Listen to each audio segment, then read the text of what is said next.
Nous ne donnons aucun scandale en quoi que ce soit, mais nous nous rendons recommandables à tout égard. 2 Corinthiens 6, 3, 4. L'exposé de vie en Christ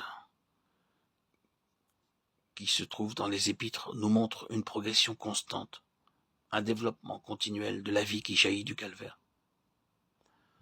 D'abord, c'est la résolution bien arrêtée de ne plus vivre pour soi. Christ est mort, afin que ceux qui vivent ne vivent plus pour eux-mêmes. Puis le but, vivre pour celui qui est mort pour moi. Le mobile de l'action concernant les autres, voir en chacun d'eux l'âme précieuse pour laquelle Christ est mort. L'attitude vis-à-vis du passé, les choses anciennes sont abolies. Notre responsabilité vis-à-vis de nos semblables. Il m'a confié le ministère de la réconciliation. Enfin, la vigilance et la pondération qui me sont imposées puisque je suis ouvrier avec Dieu. Les épîtres nous conduisent à avoir une discipline, ne plus vivre pour nous-mêmes. Si l'apôtre nous y exhorte, il nous en donne aussi l'exemple. 2 Corinthiens 6, 4, 10. Nous savons ce qu'étaient ces circonstances.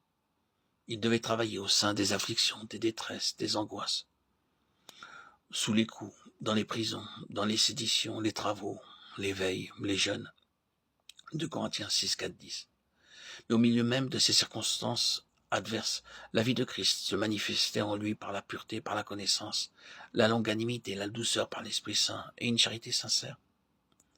Vie consacrée, vie vraiment vécue avec la force divine que lui communiquait le Saint-Esprit, et tout entière au service de l'amour divin. Vie qui manifesta parfaitement la puissance de Dieu parmi les contemporains de l'apôtre. Revêtu de l'armure, il connut les situations les plus diverses, l'honneur et l'ignominie, la mauvaise et la bonne réputation. Il fut traité d'imposteur, quoique véridique, ignoré ou méprisé, bien que connu, considéré comme mourant et cependant toujours vivant. Il est dans la souffrance, condamné par les hommes, frappé.